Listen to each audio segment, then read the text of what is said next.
오늘은 성령이란 무엇인가에 대해서 함께 나누도록 하겠습니다. 우리가 성부 하나님, 성자 하나님, 성령 하나님 이런 말은 많이 들었죠. 근데 구약에서 성부 하나님의 이야기는 우리가 너무 많이 들었어요. 구약은 하나님께서 말씀하시고 말씀으로 일하세요. 그리고 예수님이 이 땅에 육신을 입고 오셨어요. 그리고 예수님이 제자들을 세우시고 십자가 지시고 부활하시고 승천하셨어요. 이 성자 하나님에 대한 이야기도 우리가 잘 알아요. 그래서 복음의 키워드와 핵심이 성자 하나님이시잖아요. 그리고 성부 하나님과 성자 하나님을 통해서 이 땅에 베푸신 하나님의 사랑, 하나님의 구속의 역사를 알게 하고 깨닫게 하고 그 구원에 이르도록 돕는 영이 있는데 그걸 성령이라고 말합니다. 근데 이 성령이 성부 하나님과 성자 하나님과 성령 하나님과 늘 함께 하세요. 그래서 하나세요. 이분들은 만물이 있기 이전부터 함께 계셨고 만물이 있기 이전부터 영원전부터 계셨던 분들입니다. 근데 구약에서는 성령이라는 말은 거의 사용이 안 됩니다. 주로 여호와의 영, 하나님의 영, 하나님의 신 이런 용어로 많이 쓰였어요. 옛날에 우리 개역 성경은 성신 뭐 이런 말도 썼는데 하나님의 영은 루하흐라고 그렇게 말을 하죠. 바람, 이긴 기운 이런 뜻인데 하나님께서 이 만물을 창조하시고 만물을 경영하시고 통치하시는 일을 하세요. 하나님이 이 땅에 하실 일을 성령으로 일하시는 것이죠. 그래서 하나님의 영을 받은 사람들이 주로 누구냐면 제사장, 선지자, 왕, 사사 이런 언약 받은 사람들 이야기죠. 하나님의 영을 통해서 이제 세계가 창조되어지고 창세기 1장에 하나님의 영이 수면 위에 운행했다 이렇게 말하잖아요. 그 하나님의 영에 의해서 창조되어지고 하나님의 영을 받은 사람들을 통해서 세계를 통치해 나갔죠. 요셉이 하나님의 영에 감동된 사람으로 바로가 소개하기도 하고 부살렐과 오홀리압이 하나님의 성령에 감동되어서 그들이 성막을 정교하게 만드는 기술을 하나님이 예비해 주셨고 또 사무엘, 사울, 다윗 또 많은 선지자들 또 사사들에게 하나님의 영을 부어서 하나님의 일을 하셨어요. 그렇게 하다 보니까 구약 성경에는 성령이라는 단어는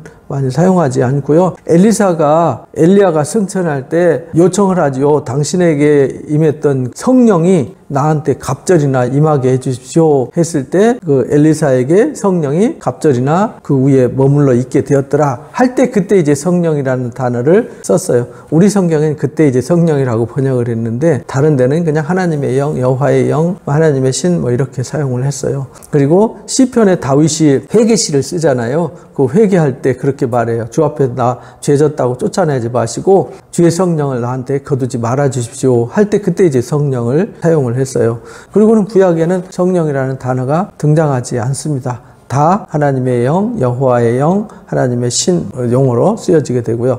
신약에 넘어오면서 신약은 이제 헬라어를 사용하잖아요. 구약은 히브리어, 신약은 헬라어. 헬라어를 쓸 때 푸뉴마라는 말을 사용했어요. 숨쉬다, 바람이 불다라는 뜻으로 쓰였어요. 그래서 성령을 부어준다 그 말은 하나님이 성령을 숨쉴 때 예수님이 그렇게 말해요. 후 불면서 성령 받으라 이렇게 말할 때 그런 의미로 사용을 한 겁니다. 사람의 영과 구별하기 위해서 하나님의 영, 거룩한 영, 예수님의 영으로 이렇게 사용을 했고요. 예수님에게 임했던 그 영도 푸뉴마로 그렇게 해석을 했습니다. 성령이라는 단어가 신약에는 약 190회 이상 나옵니다. 굉장히 많이 등장하죠.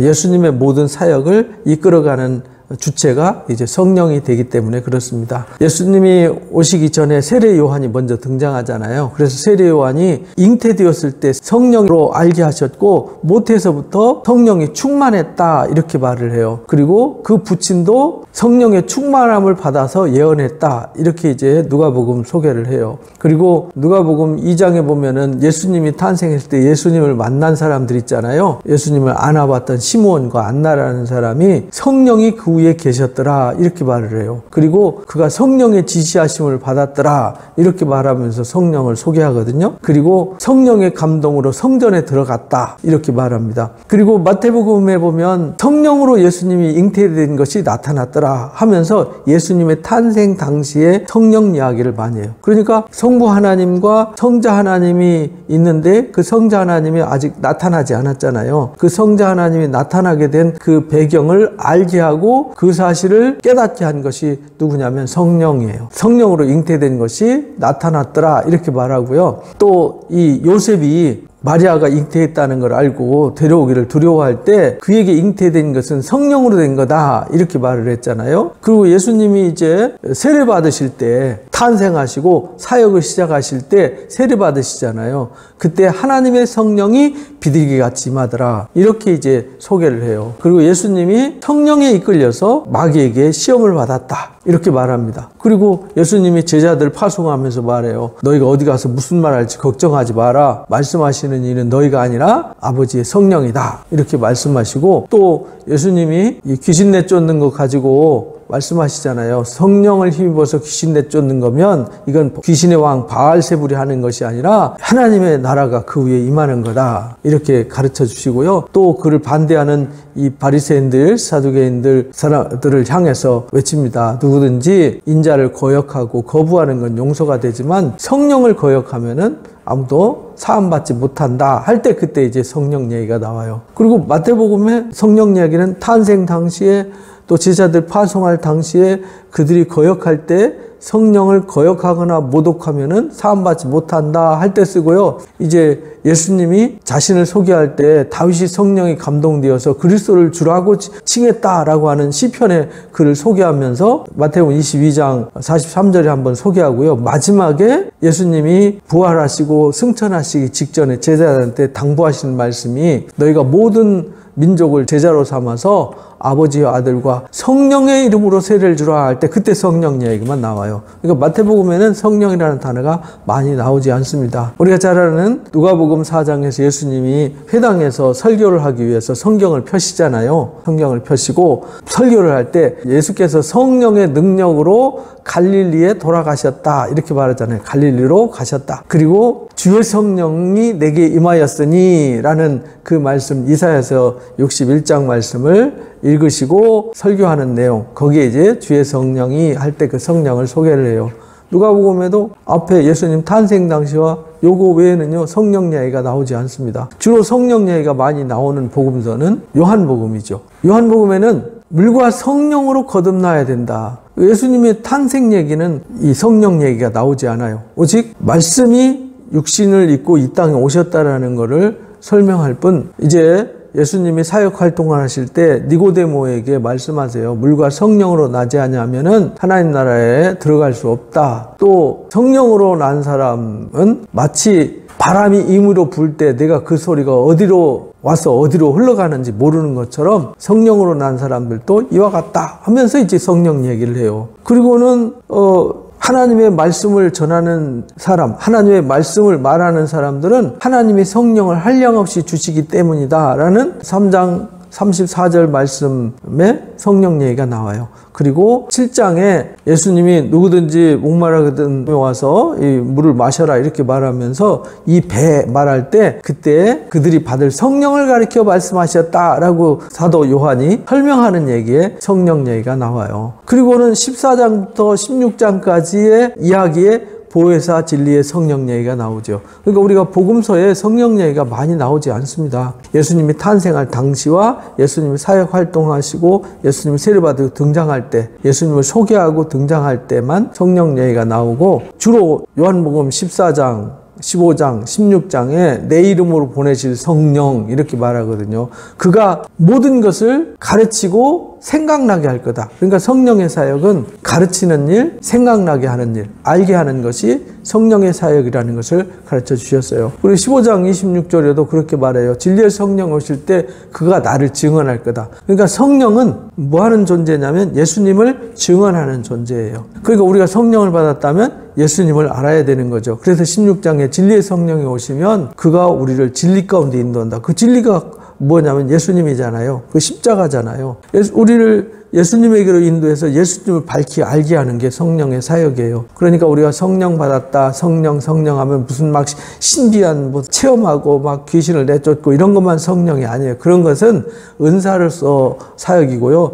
성령의 주 사역은 예수님을 알게 하고 말씀을 깨닫게 하는데 있다라는 것을 잊어버리면 안 됩니다. 그래서 예수님이 요한복음 20장 부활하신 후에 제자들에게 나타나셔서 말씀하세요. 이르시되 성령을 받으라 하면서 후 숨을 내쉬면서 말씀하셨잖아요. 그래서 푸뉴마라는 말이 숨을 쉬다 이런 말로도 사용이 된 겁니다. 그래서 부활 이후에 성령 얘기가 많이 안 나오는데 예수님 탄생 당시라든지 또는 예수님이 사역을 시작하실 때 성령 얘기가 잠깐 나오고 주로 성령 이야기는 부활하시고 승천하신 이후에 주로 등장하게 됩니다. 그래서 사도행전에 오순절에 마가다락방에서 성령이 임하셨잖아요. 그래서 택하신 사도들에게 성령으로 명하시고 승천하신 날까지의 일이 사도행전 1장 2절에 말해요. 그리고 성령으로 너희가 맨날 못 되어 세례를 받을 거다. 예수님이 또 그렇게 말씀하시고 너희에게 성령이 임하면 권능을 받고, 그러니까 성령이 임하면 권능을 받는다니까 무슨 뭐 신비한 권능 받아서 표적 능력 이런 거 행하는 거로만 이해를 하는데, 여기 권능이라는 것은요, 말씀을 받아서 새 사람을 만들고 죽은 영혼을 살리고 사망에서 생명으로 옮기는 능력을 말하는 거예요.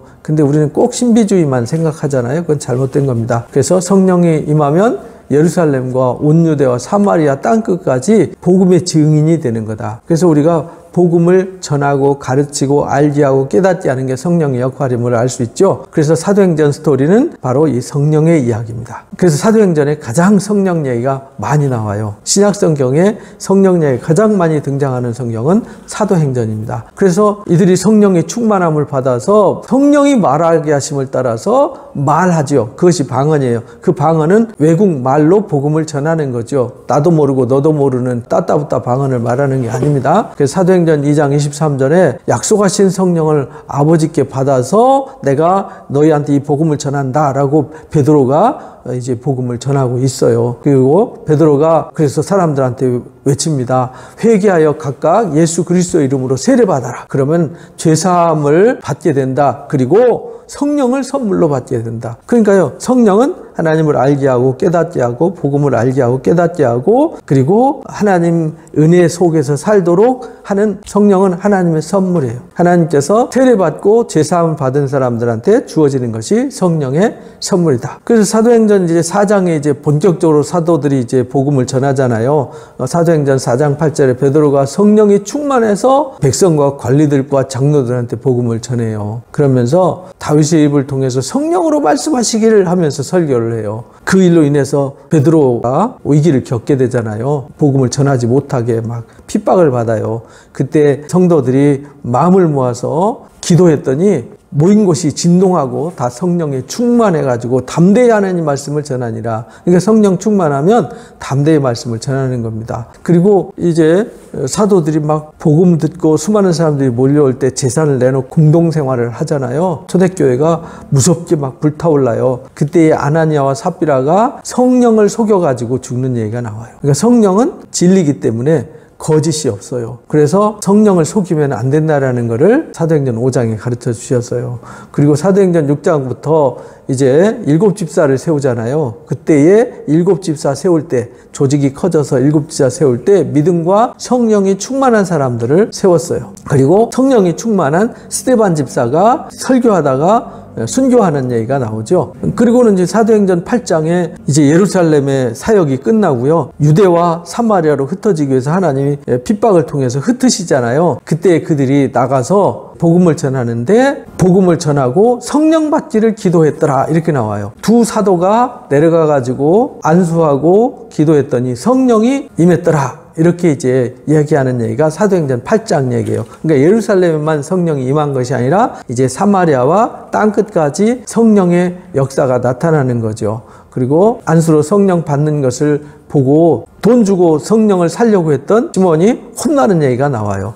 그리고 성령이 빌립을 이끌어서 에디오피아로 가는 내시에게 끌어가는 얘기가 나오죠. 그러니까 항상 모든 일은 성령에 의해서 이끌려가요. 성령의 인도하심.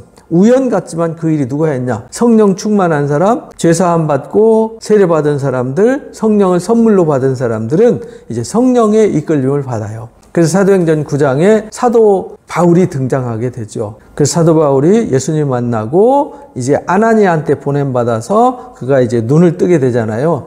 그때 이제 하나님께서 성령으로 아나니아가 안수하고 눈을 뜨게 하는 것, 성령으로 충만케 하신다라는 걸 보여주셨어요. 그리고 바울이 유대와 갈릴리와 사마리아 교회가 평안하게 복음을 전하면서 주를 경외함과 성령의 위로로 진행하며 수가 더 많아지더라 라고 이렇게 소개를 해요. 사도 바울이 회심하고 나가서 복음을 전하면서 이제 예루살렘 선교, 사마리아와 땅끝 선교가 이루어지면서 그 일을 누가 하냐? 성령으로 이루어졌다 이렇게 설명을 해요. 그래서 이방 선교의 관문을 열기 위해서 하나님께서 고넬료를 하나님 부르시죠. 베드로가 환상 중에 성령께서 그에게 말씀하셨다 이렇게 말씀하세요.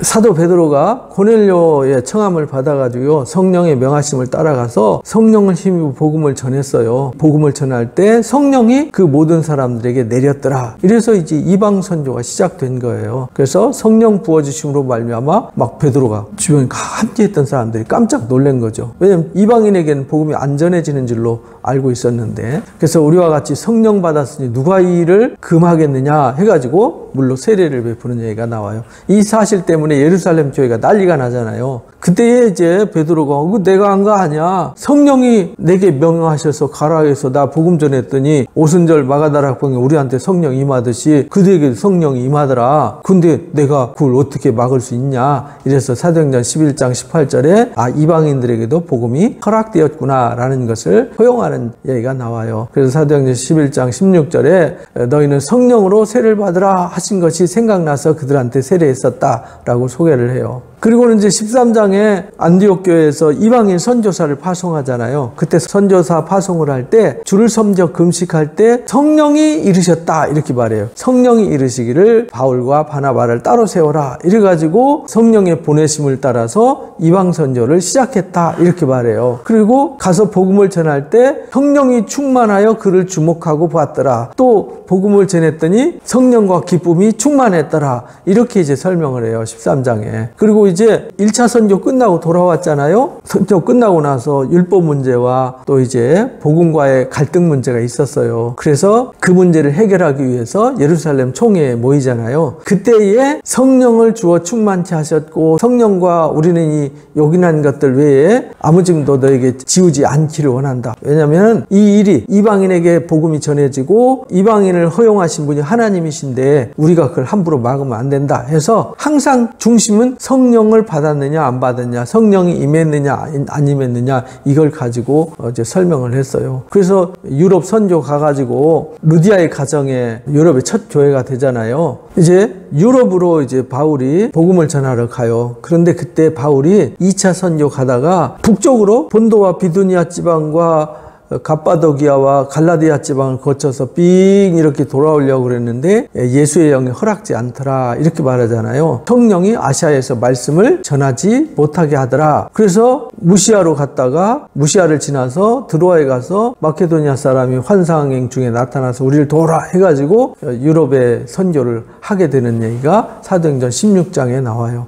그래서 성령이 허락지 않았다, 성령이 이끌었다 이렇게 말하고, 사도행전 19장에 에베소 교회에 선교를 했는데 이 사람들이 아볼로를 통해서 성경 잘 가르침 받고 성경 공부를 열심히 했는데 이들에게 성령이 임하지 않았어요. 그래서 너희가 믿을 때 성령 받았느냐? 아니 우린 성령이 있다는 것도 몰랐더라. 그래서 바울이 안수했더니 성령이 그들에게 임했더라 이렇게 말하잖아요. 그래서 항상 우리가 복음을 들으면 성령을 선물로 받는다. 이걸 기억해야 돼요. 성령은 예수님을 알게 하고 깨닫게 한다. 성령은 선물을 주셔서 우리가 거듭나게 하고 새롭게 되게 하고 온전케 되게 한다. 이걸 이제 우리가 알아야 돼요. 사도행전 20장에도 이제 바울이 성령에 매여서 예루살렘에 가요. 그런데 성령이 각성해서 환난과 핍박이 기다린다 이렇게 말을 해요. 그래서 항상 무슨 일이 있으면 성령의 역사로 설명하고 해석하는 경향이 생긴 것이죠. 그래서 예루살렘 가기 전에 에베소 교회 마지막 고별 설교하면서 장로들한테 양떼들을 부탁하면서 성령이 그들 가운데 여러분을 감독자로 삼았다. 그러니까 예루살렘에 감독자 세운 건 누가 세웠냐면 성령이 세우셨어요. 사도행전 21장에 제자들이 성령의 감동으로 바울더러 예루살렘에 들어가지 못하게 했어요. 드로에 갔을 때. 그런데도 불구하고 바울이 예루살렘에 가게 됐죠. 그때에 바울의 띠를 가지고 가서요. 성령이 말씀하실 때 예루살렘에서 유대인들이 이같이 이 띠 가진 자를 결박해서 이방인의 손에 넘겨줄 거다 거다 예언하는 얘기가 나오는데 성령이 말씀하시되 이렇게 말해요. 그리고는 사도행전 28장 마지막에 그렇게 말해요. 성령이 선지자 이사야를 통하여 너희 조상들에게 말씀하신 것이 옳도다. 왜? 복음을 안 들었거든요.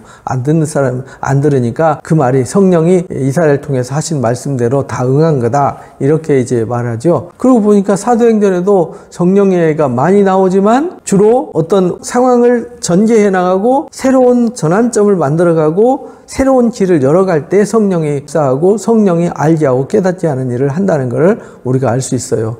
그래서 로마서를 보면 로마서에도 성령 얘기가 많이 나오지 않습니다. 5장과 8장에만 나오거든요. 5장에도 한 분밖에 안 나와요. 우리에게 주신 성령으로 말미암아 하나님의 사랑이 우리 마음에 부은 바가 되었다. 하나님의 사랑이 우리에게 부어주는 것이 성령으로 말미암아 부어주시는 거예요. 우리가 하나님을 알게 되고 사랑하게 되고 기도하게 되고 뭐 이런 것들은 다 성령의 작용이라는 거예요. 그래서 로마서 8장에는 생명의 성령의 법을 설명을 해요. 성령이 친히 우리 영과 더불어서 우리가 하나님 자녀인 것을 증언해요. 성령이 우리 연약함을 아시기 때문에 우리를 위해서 친히 기도해 주세요. 성령이 우리 마음을 살피세요. 성령이 하나님의 뜻대로 우리를 위해서 간구하게 해요.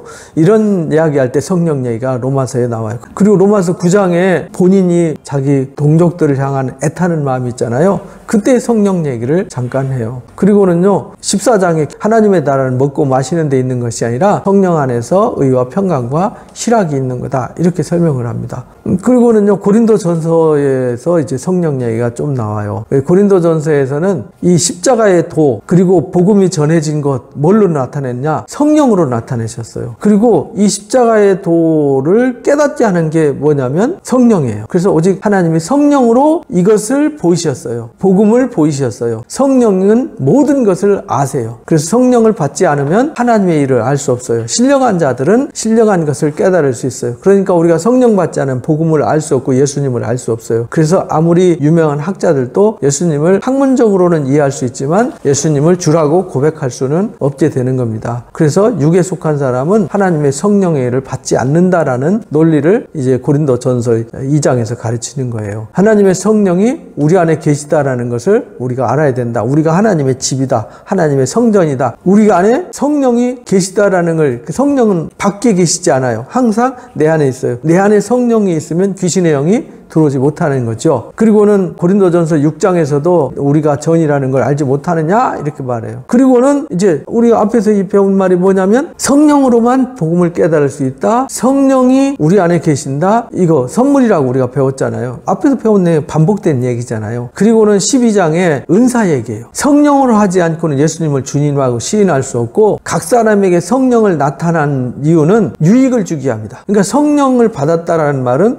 남을 유익하게 하는 거예요. 내가 방언을 하고 예언을 하고 귀신을 내쫓고 뭐 능력을 행하고 하는데 남한테 유익을 주지 않는다. 그건 성령이 아니에요. 성령을 받으면 반드시 유익을 주게 돼 있어요. 나의 유익이 아니라 남의 유익을, 덕을 세우는 거죠. 성령은 덕을 세우고 유익을 주는 거예요. 그렇지 않은 거는 다 가짜예요. 성령을 나타내신 이유를 설명하면서 성령으로 말미암아 은사를 주는 거다. 성령을 따라서 지식의 말씀을 주는 거다. 성령으로 믿음을 주시고 성령으로 지혜의 말씀 주시고 성령으로 병 고치는 은사 주시고 성령으로 각 사람에게 그 원하시는 뜻대로 은사를 주시는 거다. 이렇게 말해요. 다 한 성령으로 시작했어요. 한 몸이 되었고요. 또 한 성령을 마시게 하셨어요. 그러니까 성령은 하나라는 겁니다. 그래서 고린도 후서에서 우리가 성령으로 인치심을 받아요. 우리가 하나님의 자녀라는 것을 성령이 인치시는 거예요. 그래서 성령이 인치신다는 말은 내가 예수님을 주라고 고백할 수 있게 하는 것이 성령이 하는 거라는 거예요. 그래서 우리가 믿음으로 하나님 앞에 회개하고 나아갈 때 보증으로 우리에게 성령을 주시는 거다. 이 고린도 후서 1장과 5장 얘기거든요. 그 다음에 고린도 후서 12장에 보니까 디도를 얘기하면서 내가 디도를 권하고 함께한 형제를 보내었는데 디도가 너희에게 이득을 취하더냐? 우리가 동일한 성령으로 행하지 아니하더냐? 동일한 보조를 하지 않더냐? 하면서 하나님의 사람들은 성령으로 일하기 때문에 거짓이 없어요. 항상 진실하죠. 항상 유익한 일을 하게 되고 진리를 알게 해요. 그러면서 고린도후서 13장 13절에 축도할 때도 성령의 교통하심을 축복하죠. 그리고 이제 갈라디아서에 성령 얘기가 나와요. 우리가 성령 받은 것은 율법을 행함으로 성령 받은 것이 아니라 믿음으로 성령을 받았다. 그래서 우리가 믿음으로 성령으로 시작한 거지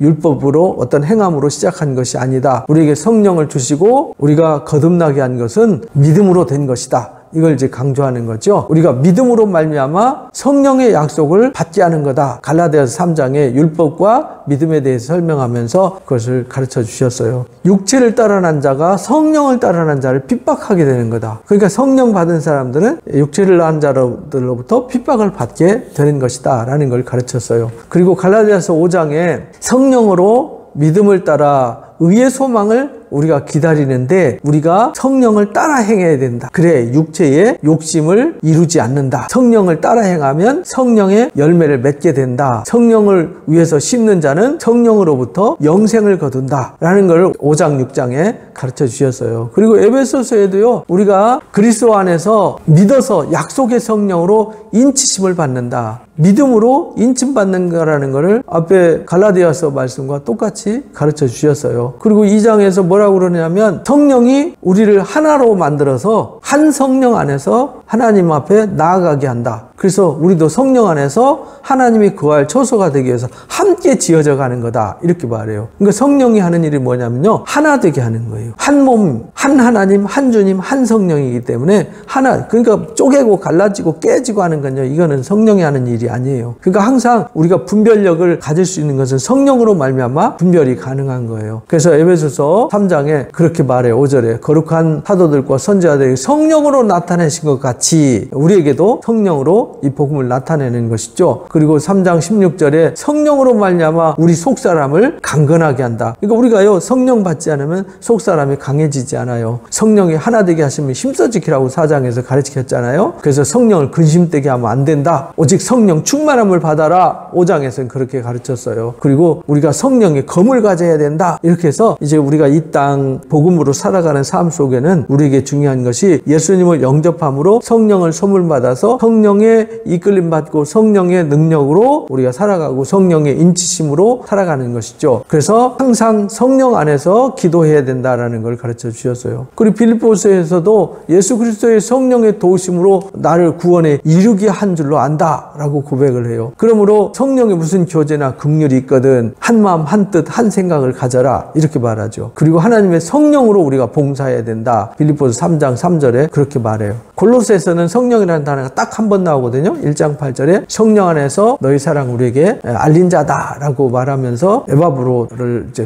설명하는 거죠. 그 다음에 데살로니가 전서에서는요, 데살로니가 교회에 복음이 임한 것은 능력과 성령과 큰 확신으로 임했다. 너희가 성령의 기쁨으로 말씀을 받았다. 이렇게 이제 설명할 때 성령을 가르쳐요. 그래서 성령을 소멸하지 말라고 5장에 가르쳤어요. 그리고 데살로니가 후서에서 성령의 거룩하게 하심과 진리의 믿음으로 우리가 구원받는 거다. 능력과 표적으로 구원받는 게 아니라는 거예요. 능력과 표적은 신비한 현상들은 복음을 가리키는 거지 복음이 아니에요. 복음은 뭐냐? 예수 그리스도와 성령의 깨달음이에요. 이것이 복음의 능력으로 우리가 변화를 받아서 거룩하게 되는 거거든요. 그래서 데살로니가 2장 13절에 너희를 택하셔서 성령의 거룩하게 하심과 진리를 믿음으로 구원받게 하는 거다. 이 사실을 잃어버린, 이게 이제 요한복음 14장부터 16장까지 얘기잖아요. 디모데전서 1장에서 성령이 밝히 말씀하신다. 너희가 미혹의 영들, 귀신의 가르침을 따르라고 속이는 사람들이 등장하는데 너희가 거기 넘어가면 안 된다. 이렇게 말하죠. 그러면서 우리 안에 거하시는 성령으로 말미암아 부탁한 아름다운 것을 너희가 지켜야 한다. 그리고 디도서 3장 5절에 유명한 말씀 있죠. 우리를 구원하시되 우리가 행한 바 의로운 행위로 말미암지 않고 그의 긍휼하심을 따라서 중생의 씻음과 성령의 새롭게 하심. 그러니까 우리가 성령을 받았다는 말은 성령이 우리를 새롭게 하는 거예요. 깨닫게 하는 거예요. 진리의 길로 인도하는 거예요. 예수 그리스도를 알게 하는 거예요. 이거 잊어버리면 안 돼요. 그리고 히브리서에 하나님이 성령을 우리에게 나눠주신 이유는요, 능력과 표적과 기사 이런 걸로 성령을 나눠주시는 이유는요, 우리가 복음을 깨닫게 하기 위해서요. 그렇게 하는 것이죠. 그러니까 성령이 이른 바와 같이 우리가 마음을 완악하게 강박하게 하면 안 된다라는 것을 3장에 가르쳐 주셨어요. 그리고 우리가 히브리서 6장에 성령에 참여한 바가 된 사람들은요, 다시 타락할 수 없어요.